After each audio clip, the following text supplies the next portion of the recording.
Hola, ¿cómo están? Bienvenidos a una nueva edición del Especial Constituyente en Agricultura, el programa donde buscamos dilucidar qué está pasando con la discusión constitucional, cuáles son las normas aprobadas ya por el Pleno y finalmente, ya que tenemos borrador definitivo, analizar cuáles son las normas de los temas que más le importan a la ciudadanía. Y para eso, hoy día estamos con Daniel Rodríguez, que es director ejecutivo de Acción Educar. ¿Qué tal, Daniel? Y muchas gracias por acompañarnos hoy día.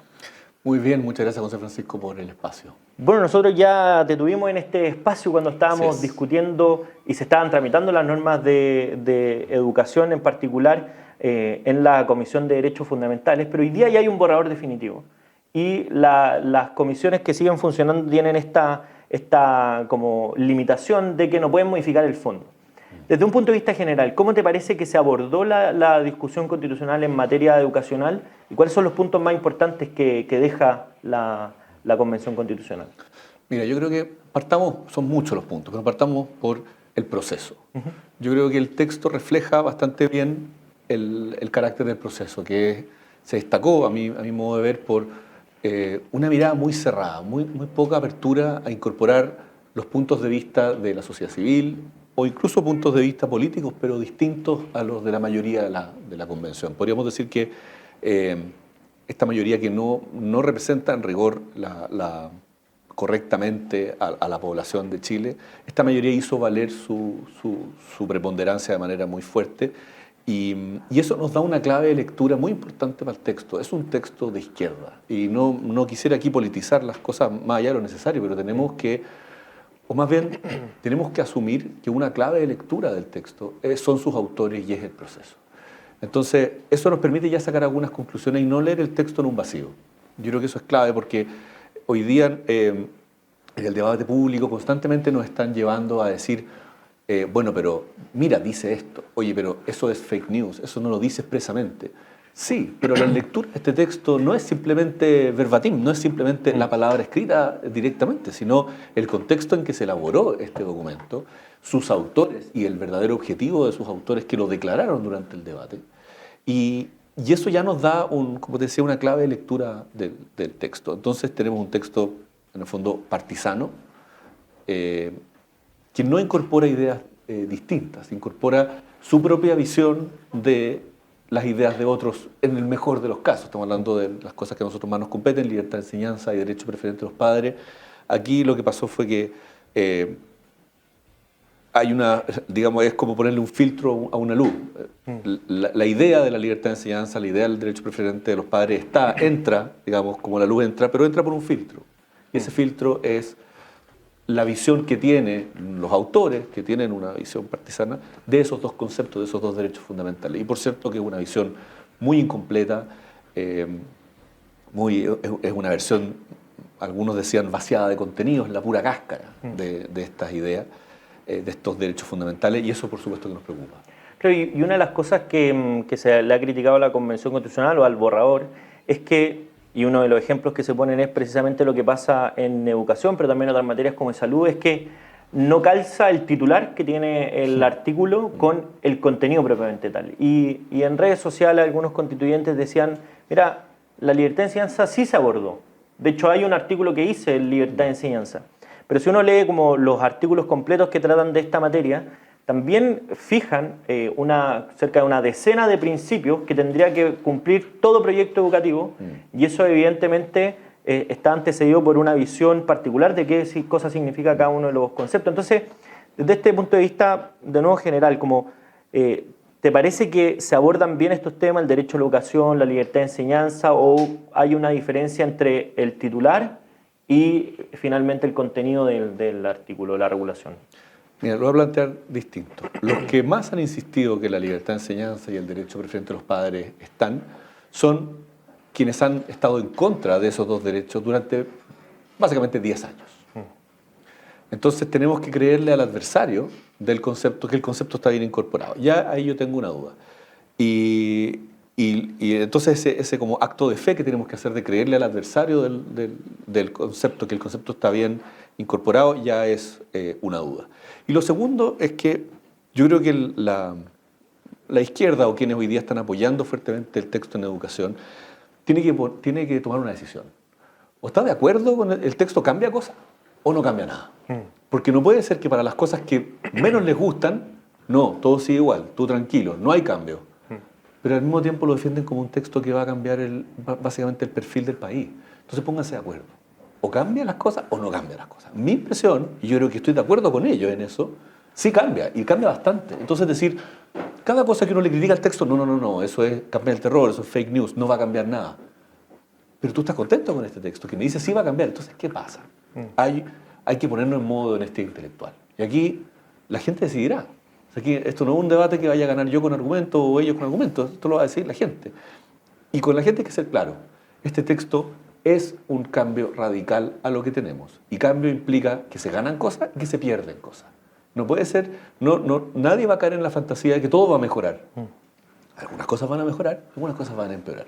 Nosotros planteamos que dentro de las cosas que van a empeorar en el texto que ya está fijo, está un debilitamiento muy fuerte de la libertad de enseñanza, por lo que tú mismo decías. Te puedes elegir, pero puedes elegir cosas que están mandatadas a ser iguales, a obedecer una serie de principios y también a obedecer una jerarquía. Recordemos que el texto de los principios, primero establece los principios que no son los principios que más hayan estado en el debate público chileno, sino los principios que la Convención ha instalado, la plurinacionalidad, la paridad, en fin. Y luego están los conceptos como, bueno, esta justicia social, esta igualdad, en fin. Y luego está pensamiento crítico, aprendizaje, desarrollo de la persona. O sea, a nosotros nos están diciendo, todo proyecto tiene que seguir principios. ¿Cuáles son esos principios? Primero, que la educación tiene un rol social y político para cambiar el mundo. Y después, bueno, sí, también se aprenden cosas. Ya, está bien, esa es su visión, de acuerdo, pero no nos pueden decir que eso es mantener lo que hay hoy día. Y al mismo tiempo, cuando es la libre elección de los padres, nos dicen, oye, está el derecho preferente. Está el derecho preferente de padres para elegir el tipo de educación de las personas a su cargo. Eso es muy distinto a elegir un proyecto educativo o un colegio en específico, porque uno no elige un tipo de educación, uno puede elegir técnico profesional o humanista científico, universitaria o un CFT. Eso es elegir el tipo de educación. Pero nosotros lo que queremos es elegir el proyecto, es elegir esa institución, que quizás para algunos son iguales, pero para mí tiene una distinción o tiene alguna preferencia particular, que puede ser una cosa muy, muy concreta, me queda cerca, puede ser una cosa más etérea, es donde estudió mi papá, o puede ser una cosa súper, súper técnica, decir, oye, miré los rankings, miré la evidencia y tiene la mejor empleabilidad. Pero dejemos elegir el establecimiento, dejemos elegir la institución que yo quiero, no el tipo de educación. Entonces, vuelvo al tema, pónganse de acuerdo. Si están diciendo que esto es un cambio del eje de la Tierra, bien, miremos cuáles son los cambios. Pero si están diciendo que todo sigue igual, tienen que decir entonces que no les gusta tanto el texto. No sé, ahí tengo dudas. Y cuando se trata como este concepto del tipo de educación, obviamente a lo largo de la discusión constitucional hemos enfrentado la dificultad que un poco también se juega con la indefinición o la indeterminación de los conceptos que puedan significar cosas muy distintas a la vez y por tanto queda muy sujeto a la interpretación de cada uno y ahí por eso hay que recurrir a las fuentes que en este caso es la discusión que se dio en materia constitucional. Pero a grandes líneas cuando se aborda este tipo de materia, no sé, se dice ya el tipo de educación, por ejemplo, colegios católicos.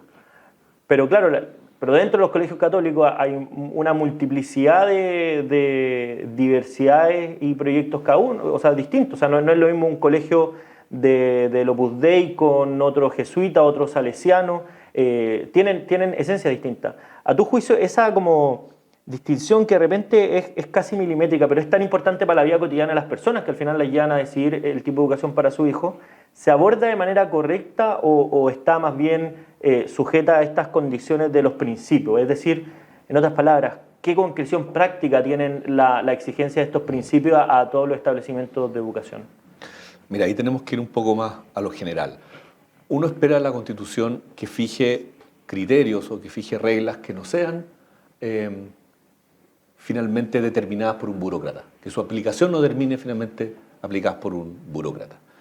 Entonces, hay distintas formas de hacer eso, pero al poner, como tú bien dices, una cantidad de principios que no solamente son generales y no tienen una definición fija, sino que además no necesariamente aplican a todos los momentos de la educación, a todas las dimensiones de la educación, porque si no termina siendo ridículo, digamos. Cuando pasa eso, lo que tú terminas haciendo es que cuando se haga una ley o se reglamente esto, las garantías que tú tenías antes de que cosas no podían pasar, como que te podían decir, no puedes elegir, no vamos a financiar colegios católicos, en este momento sí se puede. Porque yo podría decir, la Iglesia Católica o la Iglesia Evangélica no es una institución paritaria, no es una institución plurinacional, no es una institución igualitaria, no es una institución democrática, es de hecho bastante vertical. Por lo tanto, esta institución, este sostenedor, la Iglesia Católica o la Iglesia Evangélica, no cumple los criterios de la ley. Me pueden decir, estás exagerando, estás haciendo campaña del terror, esto no es... Pero díganme ustedes que eso es imposible. No es imposible. Entonces, ¿cuál es la gracia de las constituciones? Que plantean ciertas cosas justamente como imposibles para dar garantía. Esta constitución no hace eso. Establece posibilidades, establece discrecionalidad. Entonces, de nuevo, quienes defienden esto tienen que tomar una postura. No puede ser que todo lo que proyectemos, que todo lo que imaginemos, que todo lo que especulemos sobre la convención siempre tiene que ser positivo. También podemos especular que pueden pasar cosas malas. Yo creo que uno, viendo cómo está el país, uno puede, no es digamos, poco honesto decir las cosas podrían salir mal. Pero al parecer a quienes leen este texto y quienes lo defienden, todo va a salir bien. Y toda interpretación tiene que hacerse primero en la luz positiva. Yo creo que sí, uno puede hacer interpretaciones positivas, pero también puede hacer interpretaciones negativas, incluso puede hacer interpretaciones negativas de las cosas que ellos consideran positivas. Y ahí uno de los aspectos o las particularidades que tiene el modelo educacional chileno es que el Estado apoya a las familias que eligen proyectos distintos a los estatales. Porque muchas veces se dice, mira, no vamos a financiar, o el Estado no va a financiar a instituciones, pero lo que hace el Estado es financiar a las familias que eligen esa institución y no a la institución propiamente tal. Correcto. ¿Cómo queda esa figura hoy día en la Convención Constitucional si es que la aborda? Porque una cosa es declarar que existe la libertad de elección, pero dejarlo reducido a un grupo muy pequeño de personas, como pasa también en países desarrollados. O sea, hay países desarrollados que en esta materia están peor que nosotros. Estados Unidos, por ejemplo, que las personas están obligadas casi a ir al colegio que está más cerca de su casa y no pueden distinguir entre proyectos educativos si es que no tienen muchos recursos. Ahí está el riesgo de que pase eso en Chile, es decir, de que estas instituciones privadas hoy día, como los colegios subvencionados, queden ahogados de manera que se niegue o se limite el financiamiento público a las familias que eligen esas instituciones. Sí, pero el procedimiento en que lo van a hacer no va a ser automático ni inmediato. Lo que está detrás del texto, y por eso te decía al principio, hay que leer este texto según lo que han dicho y lo que piensan y lo que han dicho públicamente quienes lo escribieron, que es que hoy día la educación, el sistema educativo, el sistema de financiamiento, el sistema regulatorio es malo. Y lo que ellos deciden en esta Constitución es sacar a la educación pública del sistema que ellos consideran malo. Entonces, nunca te van a decir vamos a dejar de financiar los colegios particulares subvencionados. Te van a decir los vamos a seguir financiando tal cual como ahora. Tampoco te van a decir vamos a dejar de financiar a la Universidad Católica o a la Universidad de Concepción. Te van a decir van a seguir como están. Y lo que van a levantar van a ser los proyectos estatales, los proyectos de la educación pública, este nuevo sistema. Y lo que ahí todo ciudadano y toda persona razonable que lee el texto se da cuenta que cuando haya 10 pesos que repartir, no van a ser 5 y 5. 5 para el mundo privado, 5 para el mundo estatal. O no van a ser cada peso según cuántos alumnos tú tienes. Van a ser 8 para el Estado y 2 para el resto que sobra. Y ahí, de nuevo, interpretando en base, usando como clave de lectura a quienes lo escribieron. Lo que se quiere hacer acá es matar una discusión. Hay una discusión que Chile tiene varias décadas, que es la provisión mixta. ¿Cómo se organiza nuestro sistema combinando proveedores privados y proveedores públicos? Siempre que sectores políticos quisieron poner el predominio del Estado total y ahogar o hacer desaparecer o sobre-regular la educación privada, perdieron en el Parlamento. Democráticamente nunca pudieron ganar esa pelea. Y ahora lo que quieren hacer es cerrar la pelea para siempre. ¿Y cuál es para ellos la solución óptima? Es que no es que desaparezca la educación particular subvencionada ni la educación superior privada, no es eso, y quiero ser súper claro. Lo que quieren es reducirla a una situación muy inferior, muy menor, muy marginal, quitarle alumnos y por lo tanto quitarles financiamiento y quitarles importancia. Ese es el objetivo y el texto lo logra magníficamente, diciendo, y ahí te pongo un desafío de los marcianos. Llegan los marcianos, leen la Constitución, el borrador y dicen, este país no tiene educación privada. Oye, mira, dejaron súper bien ordenado cómo van a hacer con la educación estatal. Sí, pero están ordenando el 30% del sistema. 70% del sistema no tiene mención, no tiene regulación, no tiene cobertura, no tiene protección, no tiene garantías. 70% del sistema no tiene garantías. Se dieron muy buenas garantías para el 30%.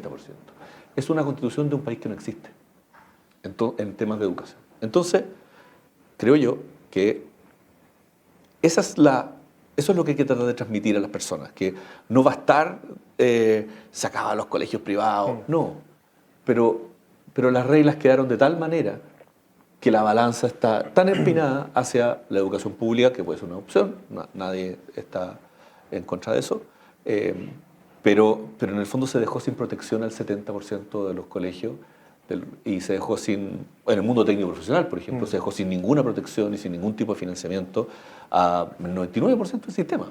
O sea, INACAP, DUOC, quedaron fuera. ¿Por qué?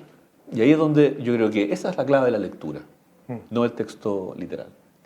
Y ahí, en ese sentido, cuando aquí de nuevo hay otra cosa que no calza, porque al principio decíamos el titular con el contenido, pero ahora lo que se está diciendo versus cuál es la verdadera intención que pudimos observar, por ejemplo, en la discusión en la comisión y ahí obviamente también recurrir a lo que han dicho históricamente los mismos promotores.